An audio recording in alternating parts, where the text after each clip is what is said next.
Good afternoon to all of our guests here at the North American Bear Center. It is 12:30, which means it's time for our Bear Broadcast Enrichment program. It is Wednesday, and we were telling you folks last Friday that maybe we would have bears out at this time, and the weather just did not cooperate with us. So we still don't have any bears out in the main enclosure, hence why I'm broadcasting from the main enclosure. But if you look off to my left, you will see Tasha hanging out over there. We just had a really big tour come back inside, and she's hanging out in the back of her enclosure there. I know you folks online have gotten to see that, and those of you here at the center, if you've gone on your bear tour, you've got to meet Jeff. Those of you who haven't yet, you will get to go out at the top of the hour. At 1 o'clock will be the next bear tour. I'm just going to give a few updates on what's going on at the center before I sign off. We do have some good progress on the fence. We're hoping end of this week we may be able to let bears out. They did some cementing today of the last few posts, and they will be closing up, shoring up that gap over the next couple of days. So we're hoping that come Friday we're able to let bears back out into the main enclosure. Lots of animals, and someone that came out on the deck right away got to see the woodchuck. It's right under me right now, keeping a nice eye on me. But this is there's another one actually peeking out right over here as well. That's the baby. This is mama. So a lot of animals have come back to the enclosure now that the bears haven't been able to use it all that much over the past couple of weeks because we're doing that construction project. Lots of animals have taken over. So mama actually had 4 offspring this year.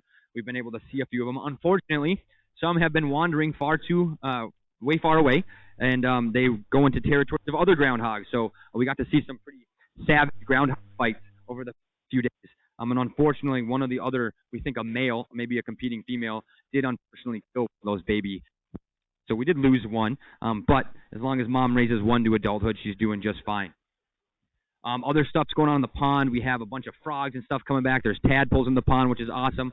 We'll be using those to feed some of the other critters that we have inside and trying to see the frogs as they develop. There's lots of them going on in there. We actually had a bird nest up on the deck right behind the other speaker. An eastern phoebe nested there, and it just got the babies out of there within the past few days because on Friday when we did the broadcast, it was there. So if any of you on the deck wanted to check that out, if you look above the second black speaker all the way down there, you'll see a nice bird's nest made of moss and some feathers.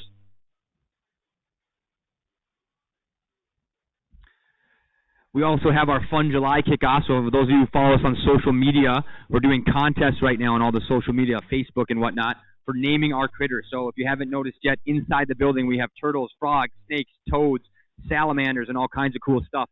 And most of those animals don't have names. Our bears do, and we regularly talk about the bears. But our critters, the small ones, don't have names. So our interns and our internship program coordinator are running a contest online where you can vote for the names of the critters. They picked out some already, and they are rather cute and fun. So I highly recommend you check out our Facebook if you want to participate in voting for the critter names. It should be a lot of fun, as well as some other fun events we have planned for July over the social media. So if you haven't followed along on bear.org or Facebook, the North American Bear Center, please do. We have lots of fun stuff, as well as cool videos of the bears and fun videos of the bears doing stuff. Now, again, normally at the 12:30 program, we do bear enrichment, which is basically giving the bear some kind of toy or puzzle to solve for a food reward. Because the bears are not out in the main, not getting their enrichment here in the main enclosure, they get it in their private enclosures. So we're giving the enrichments in the enclosures, and that'll just be how it is for the next couple days. But again, hopefully, the end of this week, we'll be able to let bears out. We have finally gotten some of our rain that we have been so desperately wishing for. That is also what slowed our construction process. So part of the construction process is cement work. Cement work is not really done well while it rains and storms, so that's been kind of one of the issues we've been experiencing. It was wet about 2 weeks straight, and that made it a little difficult on them to finish up where they thought they could. So on Friday and Saturday, they got pretty soaked, and they were just able to finish the 2 new dens in the main enclosure.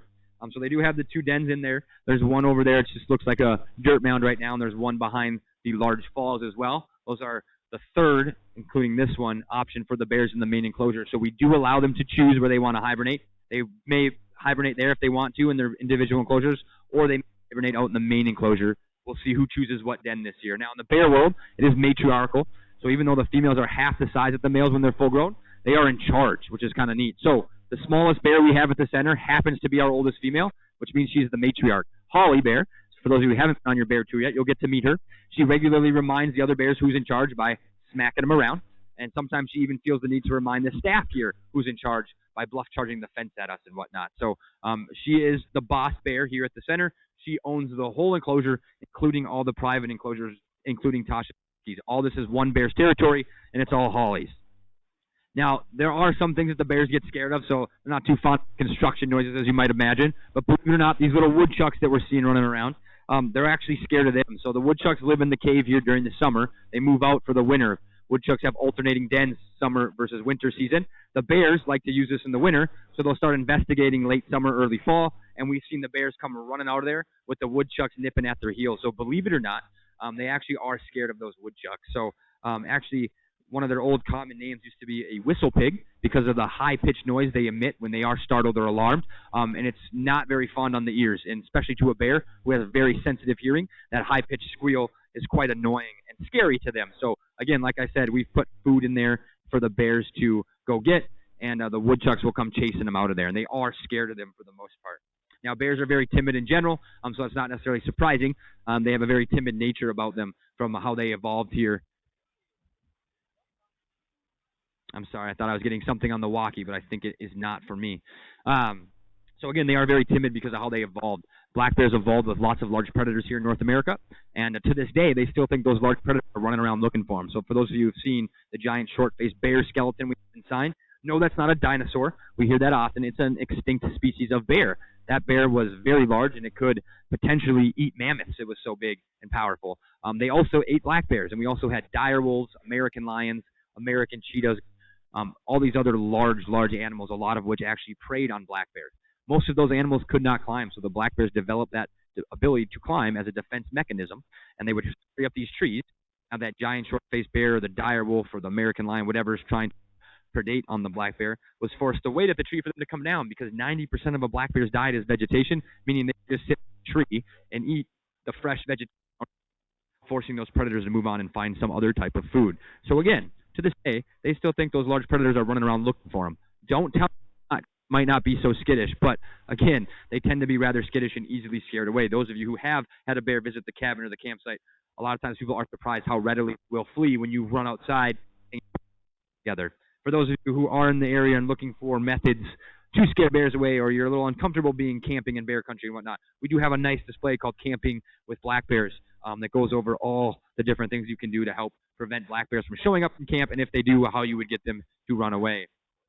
I know the cam can't hear it, but if you're outside or you're inside, you're maybe picking it up. The construction workers just pick up, and so they are fast at work back there. I think they're doing some more burying of the fence and the part that goes below the ground level.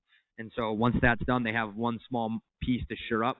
They can't do that until that cement dries. So they did pour cement today, and again, that has to dry before they'll go ahead and finish up what they need to finish up. Last thing I wanted to do was just kind of point out some of the growth we're having this year. So that last little bit of rain actually did quite a lot for us. We often talk about all the bear foods that are available in the main enclosure. Our bears have a variety, a buffet, if you will, to choose from. And right behind me, there's at least about 8 different types of food just right here alone. And some of it's coming into flower into season, but I just like to point some of it out. We have what we call downy arrowwood right here, really good bear food. They like to eat the berries. It's very easy to identify because it has the really obvious serrated edge, very deep serrations. Right over here, we actually have beaked hazel. It's a really common understory plant we have in Ely, and it produces hazelnuts. And actually, we have hazelnuts coming out right now. So here's one right here. I'm not going to pluck it because we'll want it, save it for the bears. But they have these really lime green, light green shells, and they have a really long nose on them. That's where they get the name beaked hazel as compared to the American hazel. We're a little far north for American hazel. It doesn't grow here, but beaked hazel is one of our most common understory plants. And again, it's prevalent all throughout the enclosure and the greater Ely area, and we regularly have our bears feeding on it. So we have that going on as well.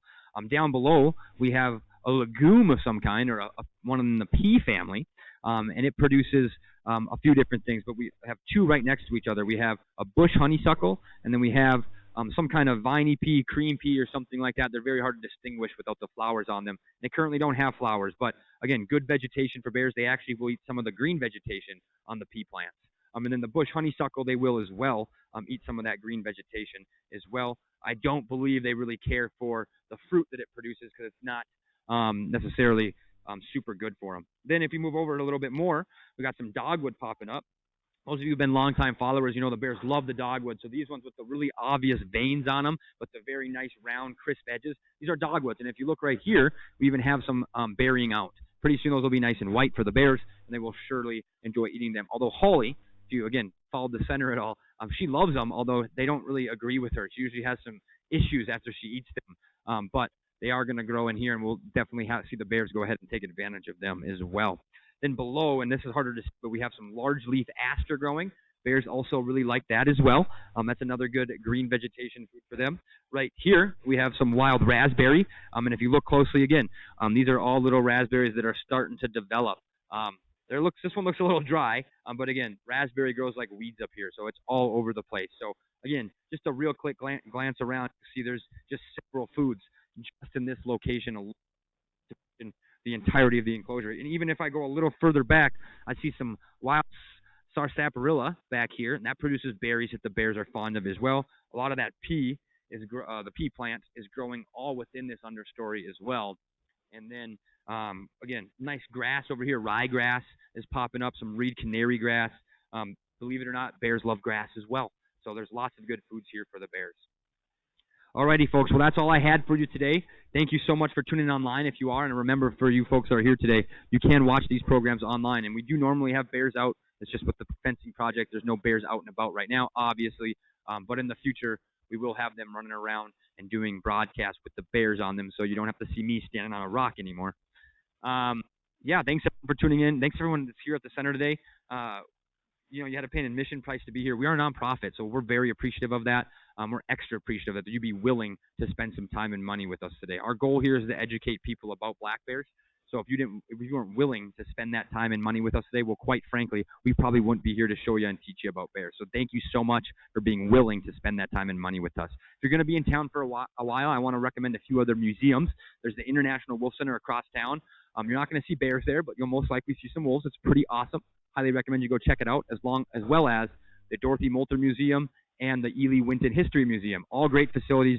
Again, if you have the time and the means, go check them out as well.